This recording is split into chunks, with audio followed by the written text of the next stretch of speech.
नमस्कार साथियों। आशा करता हूँ आप सभी ठीक होंगे। आप सभी का स्वागत है अपने YouTube चैनल सनी का अड्डा पर। आज हम इस वीडियो में भक्तिकाल पार्ट 3 पर बात करेंगे। चलिए शुरू करते हैं बिना देरी किए हुए। प्रश्न है, कौन सा कथन सही नहीं है? तो इसमें सही नहीं है वह कथन बताना है।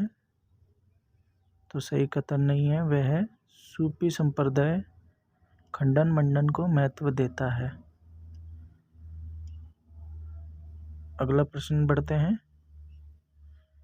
जायसी के ग्रंथ पद्मावत में हीरामन तोता की क्या भूमिका है? 4 विकल्प दिए गए हैं। सही विकल्प है गुरुजी।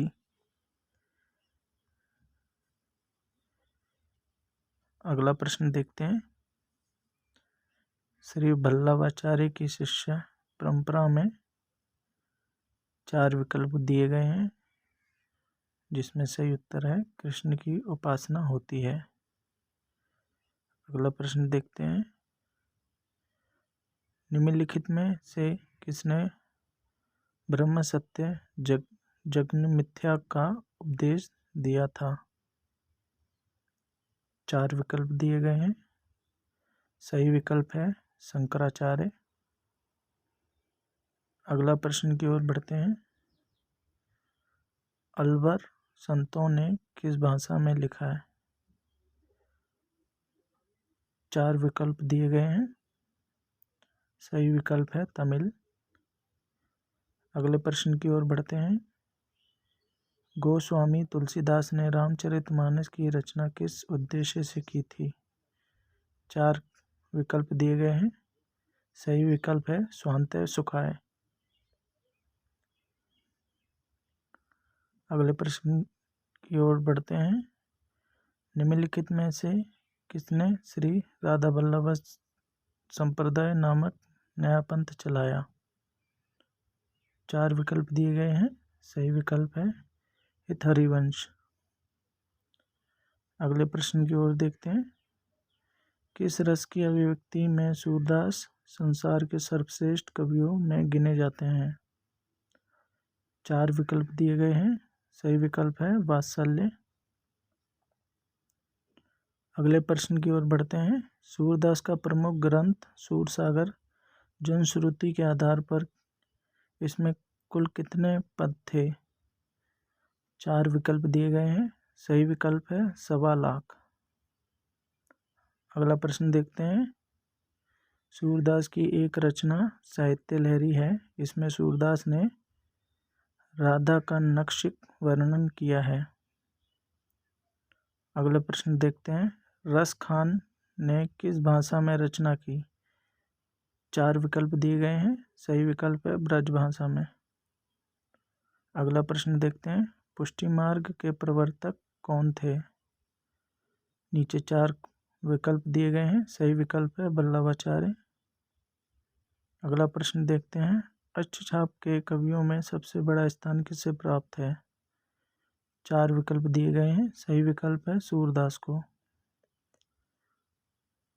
अगर साथियों मैं जल्दी पढ़ा रहा हूँ तो आप वीडियो को रोककर अपने उत्तर दे सकते हैं और ज़्यादा समय ना लगे इसलिए मैंने पहले से ही सही उत्तरों पर टिक लगा रखा है। चलिए आगे बढ़ते हैं। जाति पाति पूछे नहीं कोई, हरि को भजे सो हरि का होई।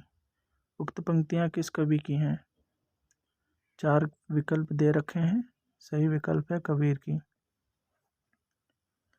अगला प्रश्न देखते हैं। रतन सेन और पद्मावती की प्रेम गाथा का वर्णन किस ग्रंथ में है? 4 विकल्प दे रखे हैं। सही विकल्प है पद्मावत में। अगला प्रश्न की ओर बढ़ते हैं। मृगावती किस कवि की रचना है? 4 विकल्प दे रखे हैं। सही विकल्प है कुतवन की। अगर दोस्तों आपको मेरी वीडियो अच्छी लग रही है तो आप इन्हें लाइक शेयर ज़रूर कर दीजिएगा। और इसके आगे वाले काल पर बात करेंगे, रीतिकाल। तो ये भक्ति काल का अंतिम वीडियो होगा MCQ के आधार पर। चलिए आगे शुरू करते हैं। कृष्ण भक्ति का प्रचार कब हुआ था? 4 विकल्प दिए गए हैं। सही विकल्प है 15वीं शताब्दी में। अगले प्रश्न की ओर बढ़ते हैं। श्री वल्लभाचार्य की उपासना में किस पर जोर दिया गया? 4 विकल्प दिए गए हैं। बाल कृष्ण की उपासना पर। लगभग सारा कृष्ण काव्य ब्रज भाषा में लिखा गया है। अगला प्रश्न देखते हैं। चर्यापद किसकी रचना है? 4 विकल्प दिए गए हैं। सरप्पा कनप्पा की। अगला प्रश्न देखते हैं। निर्गुण भक्ति धारा के कवियों में निम्नलिखित में से किस पर जोर नहीं दिया? तो अवतारवाद पर जोर नहीं दिया गया है निर्गुण भक्ति धारा में। अगला प्रश्न देखते हैं। निर्गुण भक्ति की प्रेमाश्रयी शाखा के विकास में किसका योगदान प्रमुख रहा? 4 विकल्प दिए गए हैं। सही विकल्प है सूफी कवियों का। अगला प्रश्न देखते हैं। निर्गुण भक्ति की प्रेमाश्रयी शाखा के कवियों की रचना की मुख्य विशेषता है विरह वेदना की तीव्रता मिलती है, रोचक कथानक है, प्रेम की पीर है, मतलब उपरोक्त सभी। अगला प्रश्न की ओर बढ़ते हैं। निम्नलिखित में से कौन निर्गुण भक्ति धारा का नहीं है? 4 विकल्प दिए गए हैं। उसमें से नहीं बताना है तो विद्यापति जी नहीं है। अगले प्रश्न की ओर बढ़ते हैं। सूफी कवियों में कैसी प्रेम गाथाओं को अपने काव्य के लिए चुना? तो 4 विकल्प दिए गए हैं। तो उन्होंने भारतीय प्रेम गाथाओं को चुना। रामचरितमानस द्वा चौपाई में लिखा गया है। अगला प्रश्न देखते हैं। कबीरदास अनपढ़ थे, कबीरदास व्यवसाय के जुलाई थे, कबीरदास पर नाथपंथ के हठयोग का प्रभाव था। उपरोक्त तीनों ही सही होंगे। अगले प्रश्न की ओर बढ़ते हैं। रामानंद जी किसके गुरु थे? 4 विकल्प दिए गए हैं। सही विकल्प है कबीर के। अगला प्रश्न बढ़ते हैं। मगध नामक स्थान पर किस कवि की मृत्यु हुई थी? 4 विकल्प दिए गए हैं। सही विकल्प है कबीर की। तो दोस्तों आप कमेंट में ज़रूर बताइएगा कि मेरा वीडियो कैसा लग रहा है और इसमें कुछ सुधार की ज़रूरत है तो मैं आने वाली वीडियो में वो ज़रूर करूँगा, आप लिख देना। चलो आगे बढ़ते हैं अगले प्रश्न पे। संत कबीर गृहस्थ थे, संत कबीर सूफी मत से प्रभावित थे, संत कबीर अवतारवाद में विश्वास नहीं करते थे। उपरोक्त सभी। अगला प्रश्न बढ़ते हैं। कुल मिलाकर कबीरदास की भाषा सतगुणी थी। अगला प्रश्न की ओर बढ़ते हैं। भक्तमाल ग्रंथ का रचयिता कौन है? 4 विकल्प दिए गए हैं। सही विकल्प है नाभादास। भक्तमाल ग्रंथ नाभादास जी ने लिखा था। अगला प्रश्न की ओर बढ़ते हैं। किस कवि का जन्म उत्तर प्रदेश के रायबरेली जिले के जायस गांव में हुआ था? 4 विकल्प दिए गए हैं। सही उत्तर है जायसी। अगला प्रश्न बढ़ते हैं। किस कवि की निधन तिथि के संबंध में ये दुआ प्रसिद्ध है? सम्मत 1680 80 गंग के तीर। 4 विकल्प दिए गए हैं। सही है तुलसीदास। अगला प्रश्न पढ़ते हैं।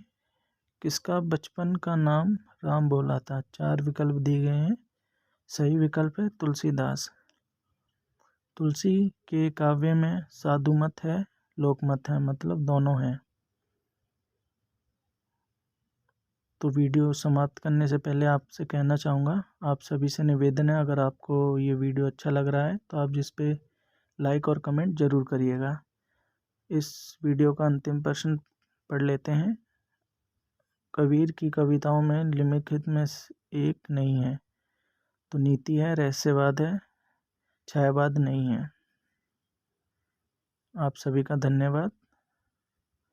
आपको वीडियो अच्छा लगा हो तो इसे लाइक ज़रूर करिएगा।